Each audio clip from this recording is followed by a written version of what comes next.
En este vídeo vamos a ver la unidad didáctica 4. Vamos a repasar el átomo, la estructura atómica y también un poco de estructura molecular, en concreto el enlace químico. El átomo es la partícula más pequeña en que una sustancia simple puede ser dividida sin perder sus propiedades químicas.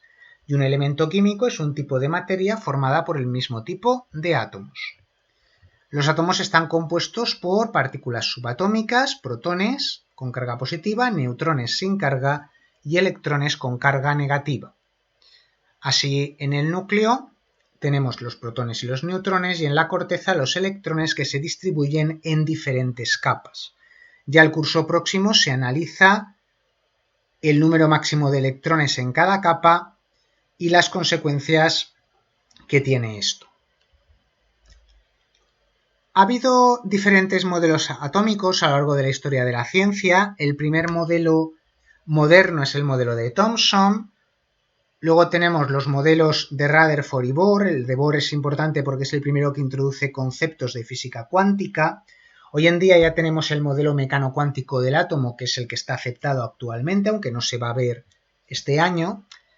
Pero nos vamos a centrar en el modelo planetario, en el modelo de Rutherford, porque es aunque es limitado, tiene muchas aproximaciones y tiene errores, nos permite hacernos una idea de cómo es el átomo, que es espacio principalmente vacío, donde tenemos un núcleo positivo donde se concentra la mayor parte de la masa del átomo y los electrones con carga negativa están orbitando alrededor del núcleo positivo como planetas alrededor del Sol.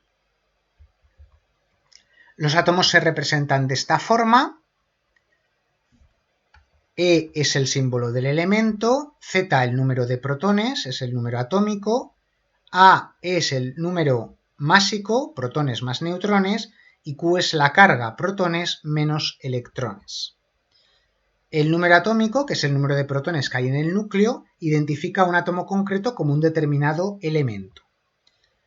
Y en el caso de átomos neutros, el número de protones coincide con el número de electrones. Además, fijémonos que como A es protones más neutrones y protones es Z, pues A es Z más neutrones, de tal forma que el número de neutrones es igual al número másico menos el número atómico. En esta página web podéis entrar a este laboratorio virtual donde podéis construir átomos, ver las diferencias entre átomo neutro y átomo cargado, es decir, un ion positivo o negativo, y también construir diferentes isótopos.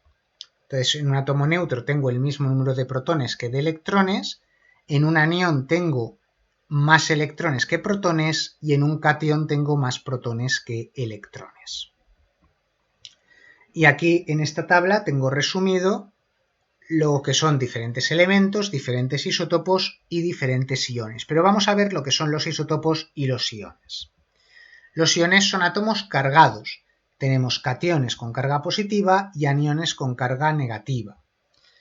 Mientras que los isótopos son átomos de un mismo elemento, es decir, mismo número atómico Z, mismo número de protones, pero con diferente número de neutrones, es decir, diferente número másico. Un ejemplo típico o una actividad típica la tendríamos con este ejemplo, donde tenemos que completar una tabla donde nos dan átomos y ciertas propiedades. Tendríamos la carga, el número atómico, número másico, número de protones, número de neutrones y número de electrones.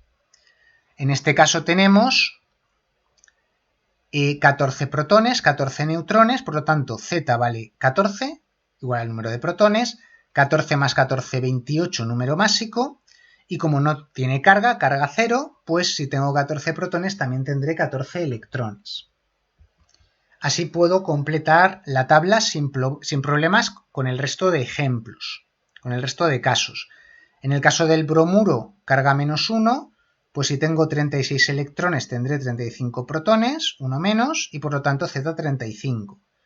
80 será igual a 35 más el número de neutrones, por lo que el número de neutrones será 80 menos 35, 45. Y lo mismo en el caso de un catión. Si tengo carga más 3, tendré 3 protones más que electrones. En este caso tengo número másico 27, número de neutrones 14. 27 menos 14, 13 número de protones, por lo que Z vale 13, y si tengo 13 protones y carga más 3, tengo 10 electrones, 3 menos. Aquí en esta diapositiva os he puesto las operaciones realizadas para los 6 casos. Podéis parar el vídeo en esta diapositiva y comprobar que entendéis los cálculos realizados.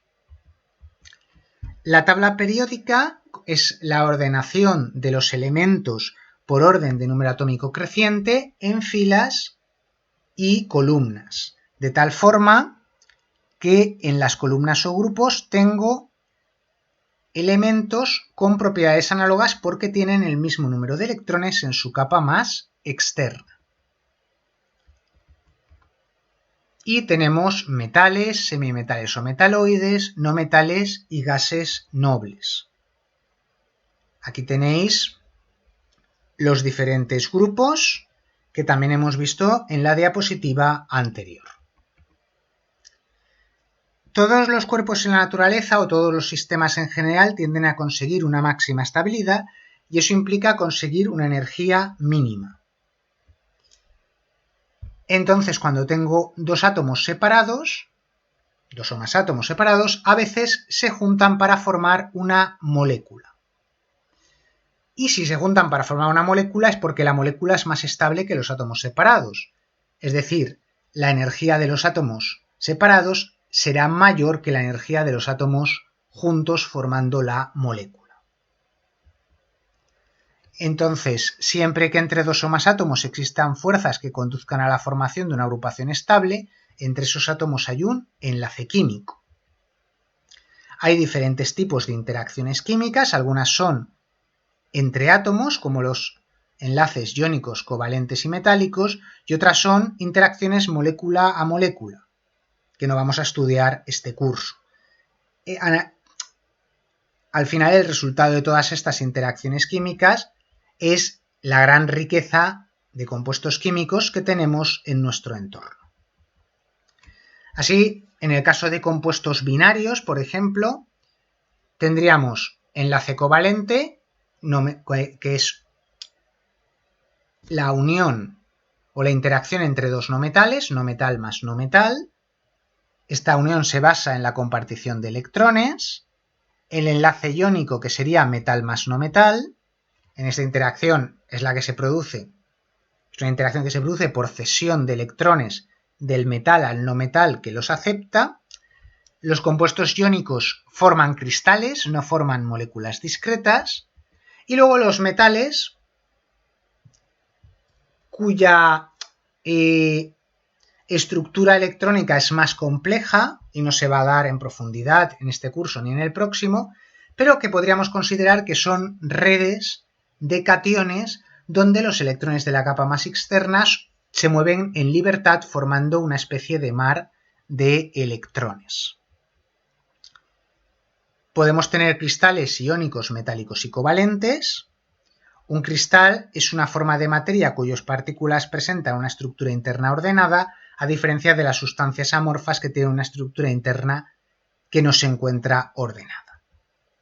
Y aquí tendríamos una comparación entre cristal iónico, metálico y covalente y diferentes propiedades que son diferentes según el tipo de enlace que presentan estos cristales.